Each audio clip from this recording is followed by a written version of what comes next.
तर नमस्कार मित्रांनो, welcome to my YouTube channel. आणि आज मी एक मस्त ठिकाणी तुम्हाला घेऊन चालली आहे. तर हे ठिकाण आहे सातारामध्ये आणि साताराच्या इंजिनिअरिंग कॉलेजच्या शेजारीच हे उद्यान आहे. आणि उद्यान खूप छान आहे, बसायला वगैरे जागा आहे. छोटंसं उद्यान आहे पण छानच आहे बघा. तर आम्ही पाण्याची बॉटल वगैरे घेतल्या आणि आमचं इंजिनिअरिंग कॉलेजमध्ये एक्झाम होती सिस्टरची माझ्या, त्यामुळे आम्ही शेजारी कुठं जागा आहे का बघत होतो. तर आम्हाला हे उद्यान दिसलं आणि उद्यान खूपच छान आहे. म्हणजे उद्यानाच्या स्टार्टिंगला तर असं आपल्याला एक स्मारक दिसतं. तिथं खाली इंस्ट्रक्शन लिहिलेले आहे उद्यानाच्या तिथं, की हे उद्यान कोणामुळे बांधलेलं आहे आणि हे उद्यान इसवी सन किती साली बांधलेलं आहे. तर 2000 काहीतरी म्हणजे तिथं लिहिलं होतं. सॉरी, पण तिथं म्हणजे मला जास्त टाईम नव्हता त्यामुळे मी वाचलं नव्हतं तिथं. तर तसं ते लिहिलं होतं. आणि हे बघा, डॉग आहे. डॉग पण कसं झोपलेलं आहे उद्यानात, त्याला किती शांतता वाटत आहे. आणि हे असं बसायला छोटे छोटे कठडे स्टार्टिंगलाच केलेले आहेत. आणि स्टार्टिंगला उद्यानाच्या आतमध्ये येताना तर बाकडे वगैरे केलेले आहेत. आणि हे कठडा दिसतोय तुम्हाला, हे छोटेसे कठडे आहेत. आणि कठड्यांच्या वरती असे डिझाईन वगैरे असे वरती असे हे लावलेले आहेत डिझाईन. आणि हे बघा डस्टबिन आहे, तर कोणी काय कचरा वगैरे नाही केला पाहिजे. काय जर खाल्लं वगैरे तर डस्टबिनमध्येच ते टाकलं पाहिजे. कागद वगैरे तर डस्टबिन वगैरे सगळं ठेवलेलं आहे. आणि हे झाडं बघा, ही वरची जे झाडं आहेत ते एकदम ॲट्रॅक्टिव्ह झाडं आहेत. एकात एक अशी गुंतलेली झाडं आहेत. आणि हे रस्ता आहे, रस्त्याच्या साईडलाच हॉटेल आहेत. जर तुम्हाला काय खायचं वगैरे असेल तर तुम्ही हॉटेलमध्ये जाऊ शकता. आणि उन्हाळा असल्यामुळे बघा रांजण ठेवलं आहे. आणि रांजणमध्ये पाणीसुद्धा आपल्याला म्हणजे उन्हाळ्यामुळे पाणी तिथं ठेवतात आणि एकदम थंडगार पाणी असतं. तर असे काही उद्यानं आहेत. आणि अशा सिटीमध्ये उद्यानं हे केलेले आहेत. तर खूपच छान केलेलं आहे तो उद्यानं. असं गावाकडं पण झालं पाहिजे असं मला वाटतंय. गावाकडं तर छोटीशी बाग असते कुठंतरी तर बाद झालं तेवढंच, उद्यान वगैरे कुठं करत नाहीत. पण केली पाहिजेत उद्यानंही. खूपच छान वाटतं उद्यानात एकदम. आणि स्टडी वगैरे करायला पण चांगलं असतं, एकदम शांतता असते.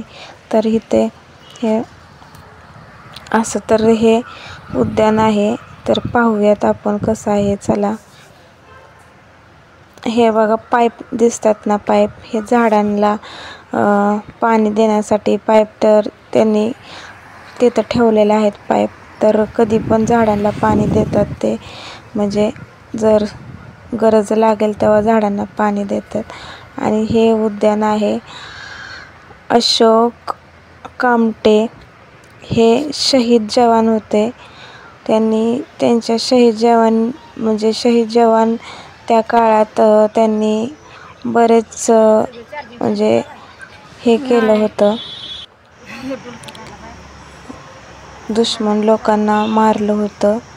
आणि तर त्यांच्या आठवणी असल्या पाहिजेत म्हणून हे उद्यान बांधलेलं आहे. आणि ह्या उद्यानात गेल्यानंतर ना त्यांचं इथं स्मारकही दिसतंय. छोटंसं आपलं दगडामध्ये कोरलेली मूर्ती आहे. आणि हे साईडला जे दिसतंय हे खेळण्यासाठी ठेवलेलं आहे. म्हणजे व्यायाम वगैरे कोणाला करायचा असेल तर तिथल्या तिथं व्यायाम करू शकतात.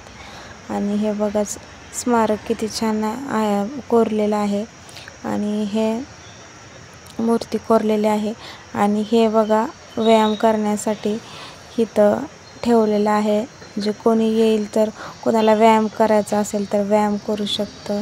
आणि वरचे बघा झाडे किती छान आहेत. आणि कोण स्टडी करून झालं, कोणी कंटाळा आला कोणाला बसून, तरी कोण थोडा वेळ व्यायाम करू शकतं, परत स्टडी करू शकतं. अशी तरी काही कन्सेप्ट आहे इथली. तर खूपच चांगला आहे विचार. ज्यांनी कोणी हे उद्यान बनवले असेल तर खूपच चांगले असे उद्यान बनवतात।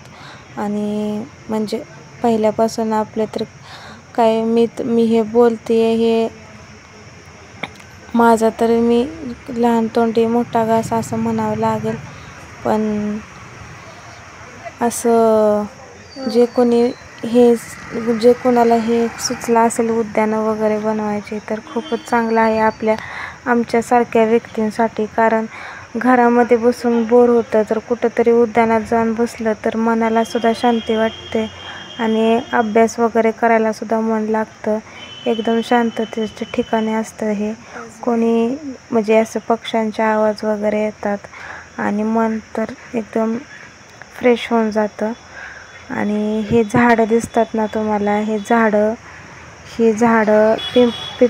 पिंपराची झाडं आहेत आणि ही मोठी मोठी झाडं आहेत। आणि साईडला ही चिंचाची झाडं पण लावलेली आहेत, ते हळूहळू मोठे व्हायला लागले आहेत। थोड्या दिवसांनी मी परत आले तर इथली पूर्ण झाडे वाढलेली असणार आणि उद्यान अजून छान दिसणार। जे कडेला असे झाडं जे लावलेत ते, आणि एकदम असं हे रस्ते सुद्धा दिसणार नाही, पूर्ण झाडाने हे उद्यान भरलेलं असेल। आता हे शेजारी जे हॉस्पिटल दिसतंय, होवाळे हॉस्पिटल, ह्याच्या शेजारीचे